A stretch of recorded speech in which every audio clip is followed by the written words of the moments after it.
lahira gida biyu ne ba uku wurin, kuma nan shine kofan da in ka shiga zaka bulla wannan kofa guda biyu. Jama'a don Allah ni da kai wani daki muka zabi? Ni da kai ga kofa gida biyu ne, wanne muka zaba? Fanzur li nafsik ayi dari tahtaru.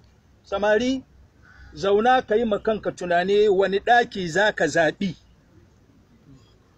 Imam Malik bin Dinar yace ataitul qubur fanadaituha aina al-mu'azzam wal muhtaqir wa aina muzill bi sultani wa aina muzakka idha maftahar tasawaw jami'an fama mukhbirun wa matu jami'an wa mata al-khabar faya sa'ili anin unasi madaw amma laka fi ma tara mu'tabir.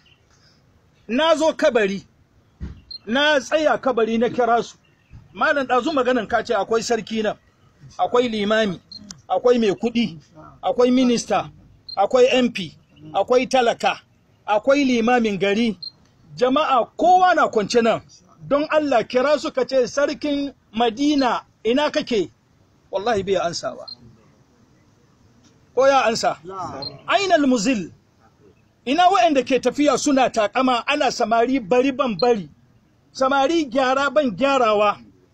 Wa aina muzil bi sultani, ina wanda ya samu hanya, ya samu kuɗi ko ya samu shugabanci yana rena mutane. Aka ce tasawau jami'an, duka sun zamo daidai. Fama mukhbir, ba wanda zai ba mu labari. Kowa nan daidai ne.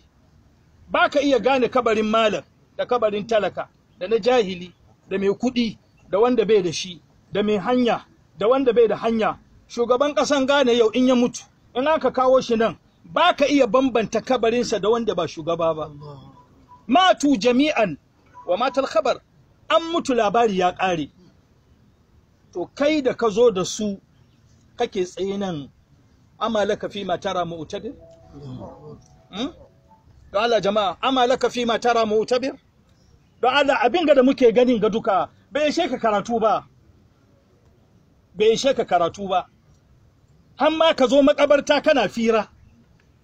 Har ma ka zo kabari kana gulma. Har ka zo kabari kana maganan wani. Dewa daga nan ku yi min gafara, wallahi an yi gulma nan.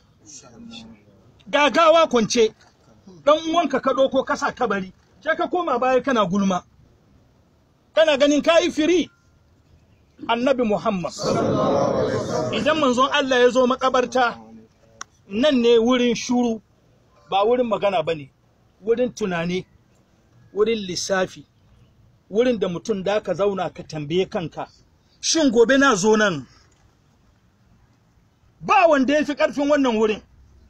Ranan da an ka binne Annabi Muhammad, an ka ƙare, Bilal ya ɗebo ruwa sai ya zuba kan kabarin manzon Allah.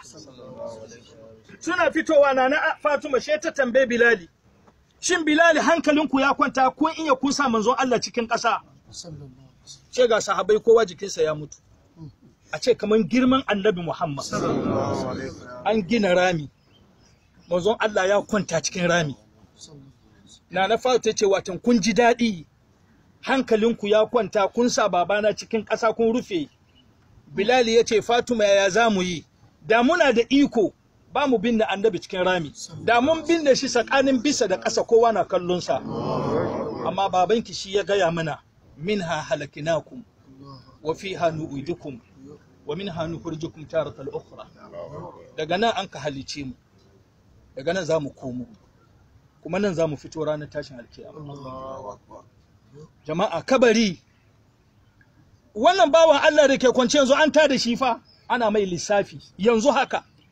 Wallahi yanzu ya fara lissafinsa, accountability. An fara mai bincike, an fara mai tambaya tun ranar da yake ƙuriciya har ran da ya zo ya kwanta wannan wurin, ana mai tambaya. Mu da muke nan kashi